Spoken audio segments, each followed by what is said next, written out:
Welcome back to the JumpifyLabs podcast. Today's guest is someone who embodies growth both personally and professionally.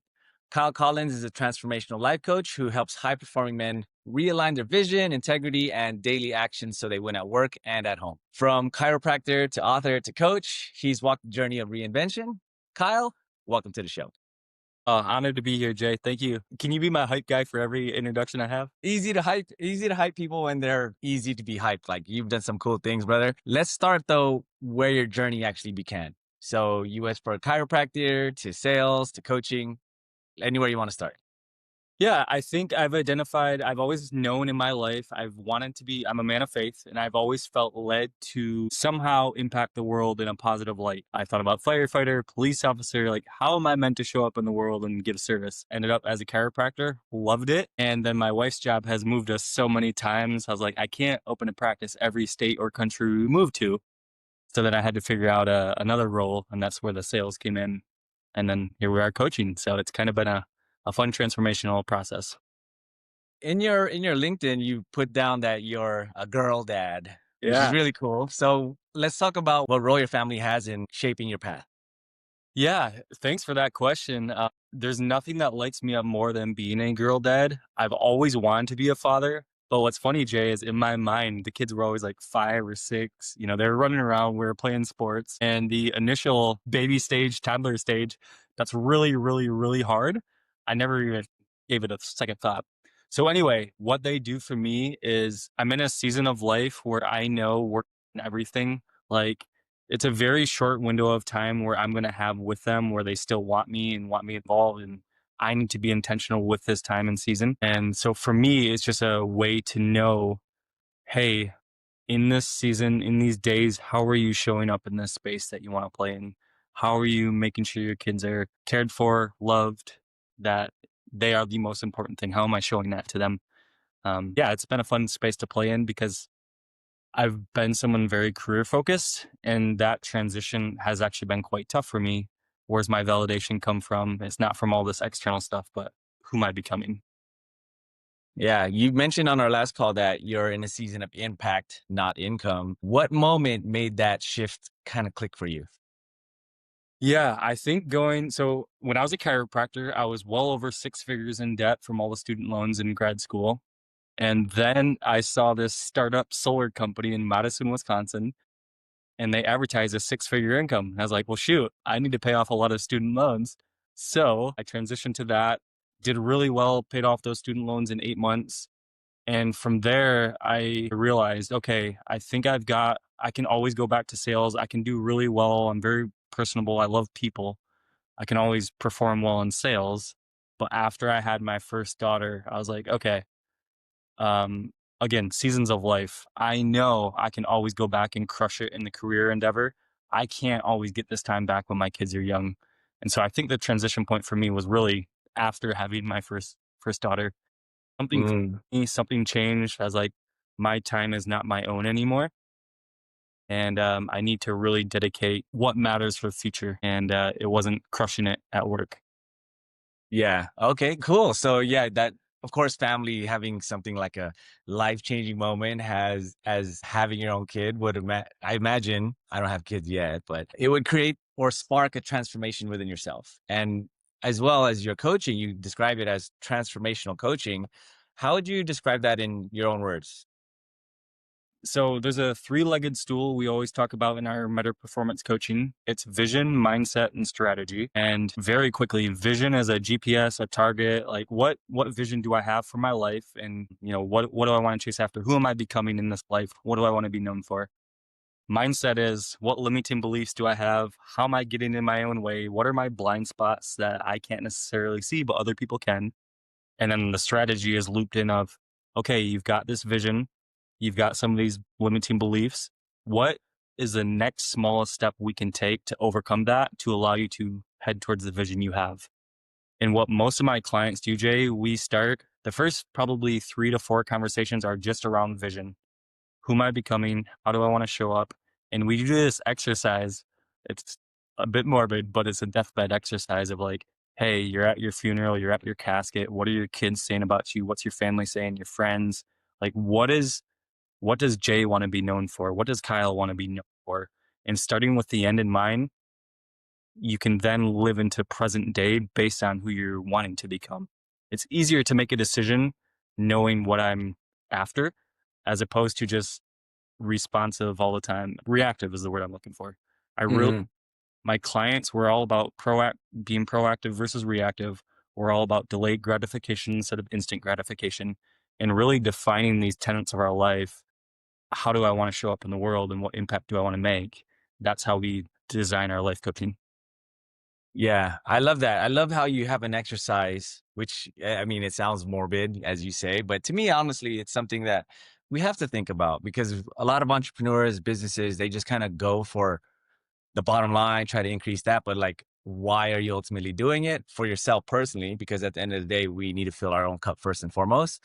But that exercise, what does the unlock usually look like for clients when they go through that? I think the unlock is most people, they have a vague idea of what they would want to be known for. They've got a vague idea of how they want to show up in the world and what they might want to be remembered for. But most of us were so busy that to actually sit down and have intentional time, creating a couple hours of space, getting it down on paper, putting it on our wall so we see it every day, like the intentionality piece. Most of us are just so busy and fast paced, we don't create or make the time for that.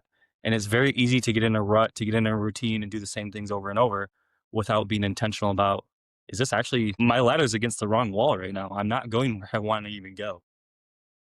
Yeah, I like that analogy. Actually, I've not heard that before. The ladder's against the wrong wall. Cool. All right. So let's shift a little bit towards that, the business part. Okay. So what's been the hardest part from shifting from like a practitioner to being your own entrepreneur, being your own boss? I think the hardest part for me, Jay, is there can be, so the coaching and therapy are two very different things, and that's a conversation we could get into. But I think there's a stigma around this. Anytime someone's either dealing with mental health or dealing with, hey, I need a coach to come in and help me level up in any area, there seems to be a stigma around either, I don't know what to expect. It's going to be very expensive. There's just a bunch of misinformation out there that even having people come in to have a complimentary vision call to see what you're about, to see if we're a good match or not, even that people are can be resistant to even jump on that first call. I don't know if they're scared of what they might find out, if they're scared of what that might mean and what changes they might have to make in their lives. I don't know what it is, but I've found the business building aspect, just getting people on the first call is the hardest part. Once they're there and they experience a conversation, I ask them some questions and they start thinking about stuff. Like it's a really good conversation. But just to get to somebody to that first call, that is my bottleneck in the business building so far. If you have content, it makes it a little bit easier because people are getting some upfront value. They're starting to get to know you through what you're putting out in the world. And it's almost like a little bit of a sample of what it's like to potentially work together. Yeah. And I know as well that you're approaching content creation differently now. You're niching your message for people listening. How are you actually approaching content creation these days? Yeah. So I joined a LinkedIn coaches accelerator from three very successful guys that have been in this space for a long time. And I realize when you're trying to serve everybody, you serve nobody because your message is very diluted. I was trying to help everybody under the sun. All my marketing and messaging was for basically anyone who had a heartbeat. And the reality was when I was speaking to everyone, I was speaking to no one. So I've really started to niche down and identify, okay, of the 8 clients I've been working with to date, what really lights me up? Where am I seeing the most transformation? Where are they giving me feedback and testimonials of saying this has been really good for me? And so as I've started to play around with that, I've identified like people who men specifically mid-career already high achieving, but they feel like there's still something out there. They're missing something. They can't necessarily always put a word or a phrase or an idea around it, but they know there's some level of fulfillment they're not quite achieving yet in their lives. Usually most of my guys, they are crushing it at work. They're doing really good in the professional space, but either their relationships are suffering, they're not the dad they want to be. They've let their health go. Like they're just not. We really focus on being a well-rounded pillar. And I usually take the 80-20 principle. I don't want you to be fanatical about anything, but if you can get 80% of the way 80% of the way there in all the areas that matter to you, your life is going to vastly improve and be more fulfilled. Amazing. I know you're working with Daniel Botero, who's a personal friend of mine, and now he's your coach. I guess, what's one thing that's he's given you that's been the most impactful so far? I think there's two things. The second one, I'll start with the first one. The first one is just, again, niching down, knowing the audience you serve and speaking directly to that person. A lot of my content pre Daniel was, it was good stuff, but it was just very broad, very wide ranging. Anybody could have come up with that stuff. Now that I'm giving personal story, personal testimonies specific to the clients I'm actually seeing and working with, that's just been really good for my connections with future people. The second thing is, which I haven't gotten into yet because I'm not at that level, but I know he talks a lot about systems, processes. Like once you get to a level where you are so in demand that you have a waiting list for people waiting to work with you, at that point, you need systems in place to function your business. I'm not there yet, but hopefully soon. Yeah, you will be soon, brother. I mean, the amount of energy that you brought to our first call, the amount of energy you're bringing now, I mean, it seems like it's inevitable. Basically, they can show you the way so you don't have to make as much mistakes on your own. My saying I always share is smart men will learn from their mistakes, wise men will learn from the mistakes of others. Mm. And knowing the kind of work that Daniel does, it just feels like it's inevitable. Speaking about the growth, though, I know you want to get to 10 to 12 clients. Where do you see yourself going? Let's say, I think that from 8 to 10 to 12 will happen relatively quickly for you, but where do you see yourself where do you see yourself taking the business, let's say 6 to 12 months from now? I'd say 6 to 12 months down the road, still working, 10 to 12 is what I've identified as what I would really like on a one-to-one level. From there, I've got this idea, a mastermind group, 4 to 5 guys in a cohort of men, where I found you can really get, you can still be individualized, but it's also not just me doing the coaching, someone else bringing in perspective that they have from their life. And when you get a group of guys together that are chasing after greatness, there's just something about that, like, serving in the military, I'm sure you had that, or serving on a high level sports team. You get that team camaraderie. I'm hoping to build that. So one on one coaching eventually becoming that group setting, 4 to 5 guys, maybe a couple of these cohorts of men where we're really digging in, doing the work, showing up as our best selves, our best spouses, very engaged fathers. That's what I'm hoping for. Yeah, absolutely. And then, of course, you can't scale one on one. I mean, you can increase your pricing, but one way to serve more people, which I think is what you want to do, is to, of course, introduce group coaching. Absolutely. Okay, I want to talk about some of the habits that we spoke about before. What are some of the daily routines that anchor you in your personal life? Yeah, it's funny you ask this because a lot of my family thinks I'm very disciplined and very structured, and I am, but they almost go almost to your detriment. I will argue, no. Jocko Willink always talks about discipline as freedom, and I've found that to be true in my life. So when I get up, I'm drinking at least a large glass of water, 10 to 12 ounces. I'm making my bed because coming home to a made bed is really important for me. I am in this season of life, I'm engaging with my girls before they go off to daycare or school or whatever. I'm very intentional about doing that. Also, I didn't get into this last time we talked, but every morning before I do anything, before I get out of bed and have that first drink of water, I'm doing some type of scripture reading. Again, I'm a man of faith, so I'm in the Bible, I'm reading or listening to something based off of that. So I'm very intentional with those things. And then working out daily is a big thing for me. My Apple Watch has a 30-minute, gotta at least close my 30-minute window there. I have a goal of hitting at least 800 calories a day. I didn't do that yesterday. That's okay. But I will say again, 80-20 principle. Probably Yeah. 350 days a year, I'm hitting all of the targets that I have. I love that, brother. You and me both. We're both sounds like we're both kind of like machines, but we also make time for the things that are important. You being a family man, you mentioned that as well, that you create space for date nights. How do you actually do that when you're in the season of growth with your business where the business is demanding? You also have a growing client base. How are you creating space for family? I think it's really being intentional with your time and calendaring things out. So my wife and I often on like a Sunday afternoon, we'll get together, compare schedules and say, hey, where can we fit in a time slot over the next couple of weeks where we can turn everything off? I'm not doing business. She's not My wife is a brain cancer physician, so she's very busy as well. And just really being intentional about saying, hey, Thursday, 2 weeks from now, it looks open on my calendar. Can we make something work? If yes, then we're finding someone to help take care of our kids. The other great thing, Jay, is we have a live in au pair from Colombia. She's incredibly sweet and very helpful. Our girls love her. And that has been transformational for us to have someone in the house that can also assist in childcare. It's really big.